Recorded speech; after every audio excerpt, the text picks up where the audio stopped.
اعوذ باللہ من الشیطان الرجیم بسم اللہ الرحمن الرحیم۔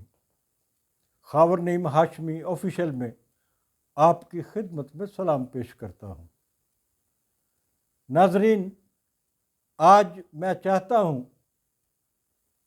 کہ میرا اداکارہ میرا کا وہ شورائے آفاق انٹرویو جو یوٹیوب پہ کروڑوں کی تعداد میں لوگوں نے دیکھا اور بے شمار وائرل ہوا، ہزاروں لوگوں نے اسے شیئر کیا، وہ اب بھی اگر آپ یوٹیوب پہ جائیں تو میرا اپ ڈیٹ کے نام سے اس انٹرویو کو دیکھ سکتے ہیں، جس انٹرویو میں میرا نے قسمیں کھائی تھی، میری ماں مر جائے، میرا پیو مر جائے، میرا کھانا خراب ہو جائے، میرے نال انج ہو جائے جے میں جھوٹ بول دی ہوا۔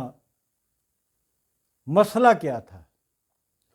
ان دنوں عتیق نامی ایک صاحب سے، ایک دوست سے میرا نے شادی کی تھی، اور اس کے بعد کچھ عرصہ اس کی زوجیت میں رہنے کے بعد میرا نے عدالت میں دعویٰ دائر کر دیا، بلکہ جوابی دعویٰ دائر کیا کہ وہ عتیق کی زوجہ نہیں ہے، بیوی نہیں ہے، اور عتیق جھوٹ بول رہا ہے، وہ عتیق کو جانتی بھی نہیں ہے۔ حالانکہ عتیق نے نکاح نامہ ہی نہیں، اس کے ساتھ بے شمار اپنی تصاویر اور ایسی نیوڈ تصاویر بھی وائرل کی تھی جس میں وہ دونوں نیم برہنہ حالت میں سمندروں کے ساحلوں پر چہل قدمی کرتے ہوئے اور آپس میں بغل گیر ہوتے ہوئے بھی دکھائی دیے تھے۔ تو یہ انٹرویو جو ہے وہ بہت زیادہ متنازع بن گیا، اخبارات میں بہت زیادہ روزانہ اس کی سماعتیں جو عدالت میں ہوتی تھیں وہ ہونی شروع ہو گئیں، تاریخ پہ تاریخ پڑھنی شروع ہو گئی۔ تو میں نے سوچا کہ اپنے ٹیلی ویژن کے لیے، جس ٹیلی ویژن پہ میں اس وقت کام کرتا تھا، اس کے لیے میرا کا انٹرویو کرایا جائے۔ مجھے پتہ تھا کہ اداکارہ میرا روزانہ نہیں تو ایک دن چھوڑ کر ایک دن سنگیتا سے ملنے ضرور آتی ہے۔ سنگیتا کو وہ رات گئے ملے، شام کو ملے، کسی بھی وقت ملے، وہ سنگیتا کو ضرور ٹائم دیتی ہے۔ اس کی شاید دوستانہ زیادہ ہوگا سنگیتا بیگم کے ساتھ، یا کوئی احترام کا رشتہ ہوگا، جو بھی رشتہ تھا، یہ بات میرے علم میں تھی۔ میں نے سنگیتا بیگم سے کہا کہ اب میرا آپ کے گھر آئے تو آپ نے مجھے اطلاع کرنی ہے، اور جیو ٹیلی ویژن کے لیے، جیو نیوز کے لیے، جیو چینل کے لیے آپ نے اس کا انٹرویو ریکارڈ کروانا ہے۔ سنگیتا نے کہا کہ جب بھی وہ آئی میں آپ کو اطلاع کر دوں گی۔ ایک دن کیا ہوتا ہے کہ رات کے 2 اور 3 بجے کے درمیان کا وقت تھا، اور میں تھوڑی دیر پہلے ہی سویا تھا کہ میرے موبائل کی گھنٹی بجتی ہے، اور دوسری طرف سنگیتا بیگم ہوتی ہیں، وہ مجھے کہہ رہی ہوتی ہیں کہ میرا میری طرف آئی ہوئی ہے، اگر انٹرویو کروانا ہے تو اپنی ٹیم کو بھیج دو۔ میں نے فوری طور پر اپنے آفس فون کیا، اپنے اسائنمنٹ ایڈیٹر کاشف چودھری صاحب سے پوچھا کہ کوئی رپورٹر دستیاب ہے، اویلیبل ہے، کوئی کیمرہ مینز اویلیبل ہیں۔ اس نے بتایا کہ اس وقت 2 رپورٹرز رات کو 2-3 بجے کے وقت وہ ڈیوٹی پر تھے، اور دونوں کو ایمرجنسی میں باہر جانا پڑا ہے، البتہ 2 کیمرہ مین ضرور موجود ہیں۔ تو میں نے کہا کہ ان دونوں کیمرہ مینز کو فوری طور پر جوہر ٹاؤن میں کھوکھر چوک کے قریب سنگیتا بیگم رہتی تھی کہ وہاں بھجوا دیں۔ تو میں نے سوچا چلیں میں خود چلا جاتا ہوں، حالانکہ میں نے کبھی انٹرویو نہیں کیا کسی کا، اور مجھے پتہ نہیں، شوق نہیں رہا کبھی کسی بھی شخصیت کا انٹرویو کرنے کا۔ آپ نے دیکھا ہوگا میں نے اپنے ایک طویل پیشہ ورانہ زندگی میں ایڈیٹر کے طور پہ کام کیا ہے، بیورو چیف کے طور پہ کام کیا ہے، لیکن یہ جو انٹرویو لینے والے سلسلے ہیں ان میں بہت کم پڑھا ہوں۔ وہ اگر میری زندگی میں کوئی ایک دو انٹرویو ہوں گے تو وہ فرمائشی ہوں گے یا مالکان کی طرف سے کہا گیا ہوگا کہ یہ فلاں انٹرویو آپ نے کرنا ہے، ویسے آپ میرا کسی کے ساتھ انٹرویو نہیں دیکھ سکیں گے۔ تو اس طرح میں نے تیار ہونا شروع کیا، اور تیار ہونے کے بعد میرا گھر کے قریب ہی تھی سنگیتا کا گھر۔ میں جب وہاں پہنچتا ہوں تو جیو نیوز کے 2 کیمرہ مین وہاں پر سیٹنگ کر رہے تھے اپنے کیمروں کی، اور سنگیتا میرا کے ساتھ بیٹھی ہوئی تھی۔ مجھے دیکھنے کے بعد الیکس کے بعد سنگیتا وہاں سے اٹھ کر چلی جاتی ہیں اور میرا اور میں اکیلے رہ جاتے ہیں۔ میری میرا سے یہ پہلی ملاقات تھی، اور میرا ایک مشہور ایکٹریس تھی اور ٹاپ کی ایکٹریس رہی ہوئی ہیں اور بہت اچھی اداکارہ ہیں۔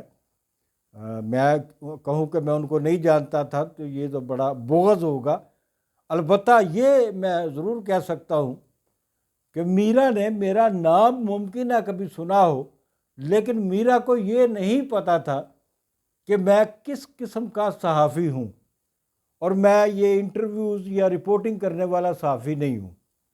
میں ایک ایڈمنسٹریٹر کے طور پر، ایڈیٹر کے طور پر کام کرتا ہوں۔ تو میرا اور میں تھوڑی دیر چپ رہے۔ جب کیمرہ مینز نے اشارہ کیا کہ ان کے کیمرہ سیٹ ہے تو میں میرا کی طرف متوجہ ہوتا ہوں۔ ہماری کرسی ایک دوسرے کے ساتھ ہوتی ہے، اور کیمرہ مینوں نے وہ سین بنا لیا کہ جیسے انہوں نے انٹرویو لینا ہے، ہم نے سوال جواب کرنے ہیں۔ ابھی انٹرویو شروع نہیں ہوا، اور یہ میں آپ کو بتاؤں کہ یہ انٹرویو جو کروڑوں کی تعداد میں لوگوں نے دنیا بھر میں دیکھا، یہ دراصل میں انٹرویو ہوا ہی نہیں تھا۔ جو کچھ وائرل ہوا وہ میں اس کو انٹرویو نہیں سمجھتا، کیونکہ سب سے پہلے میرا نے مجھے کہا کہ آپ نے عتیق کو اچھی طرح گندا کرنا ہے۔ تو میں کہتا ہوں کہ میرا عتیق کا کیا جھگڑا ہے، میں اس کو کیوں گندا کروں گا؟ نہیں بس آپ نے نا بالکل اس کو، آپ کو پتہ چلے اس کو کہ وہ جھوٹ بول رہا ہے اور میں سچی ہوں، میرا اس کے ساتھ کوئی نکاح نہیں ہوا، میرا وہ شوہر نہیں ہے، یہ سب جھوٹ بول رہا ہے، وہ میرا عاشق ضرور ہو سکتا ہے، میرے اور کوئی اس کے ساتھ رشتہ نہیں ہے۔ اور یہاں تک کہ اس نے کہا میری تو اس سے کوئی دوستی بھی کبھی نہیں رہی۔ حالانکہ میں جانتا تھا، جتنا مجھے سمجھ تھی، کہ اس کا دعویٰ درست ہے، اور جو عدالت میں کیس چل رہا ہے یہ کیس چلتا رہے گا۔ ممکن ہے کہ اس کیس کی سماعتیں ہوتی رہے اور فیصلہ ممکن ہے کبھی نہ ہو۔ فیصلہ میرے خیال میں جہاں تک مجھے یاد ہے کہ عتیق کے حق میں ہو گیا تھا، اور اس فیصلے کے خلاف میرا نے دوبارہ اپیل دائر کی تھی۔ تو اب میرا مجھے مائل کر رہی ہے کہ میں اس سے ایسے سوالات کروں جو اس کے مبینہ شوہر یا شوہر کے خلاف جاتے ہوں، اور یہ میرے مزاج میں نہیں تھا، اور مجھے میرا سے کچھ لینا دینا بھی نہیں تھا۔ تو میرا میرے بار بار کے انکار کے باعث اتنی جھنجھلائی کہ وہ ہمارا ایک کیمرہ مین اسے مائک لگانے کے لیے جب آیا، خواتین کا جب انٹرویو کیا جاتا ہے تو ان کو مائک دے دیا جاتا ہے، کیونکہ جو مائک ہوتا ہے اسے قمیض کے نیچے سے نکال کے کالر پہ لگانا ہوتا ہے۔ تو میرا نے جھنجھلا کر میرے کیمرہ مین سے کہا کہ تم خود ہی لگا لو، خود ہی لگا لو۔ اس نے بہرحال میرا کے کہنے پہ مائک لگا دیا۔ مائک لگانے کے بعد بھی میرا نے کوشش کی کہ وہ مجھے مائل کرے، قائل کرے۔ جب بالکل لاچار ہو گئی تو میرا نے مائک اتار دیا اور کھڑے ہو کر میرے ساتھ بغل گیر ہوئی، اور میرے کان میں کہنے لگی کہ جانی میرے پاس اتنی دولت ہے، اتنی جائیداد ہے، اتنا کچھ ہے، یہ میں نے کس کو دینا ہے، میں نے کیا کرنا ہے، وہ شاید مجھے یہ کہہ رہی تھی کہ اس کی دولت اور جائیداد میں وہ مجھے حصے دار بنا سکتی ہے، پارٹنر بنا سکتی ہے۔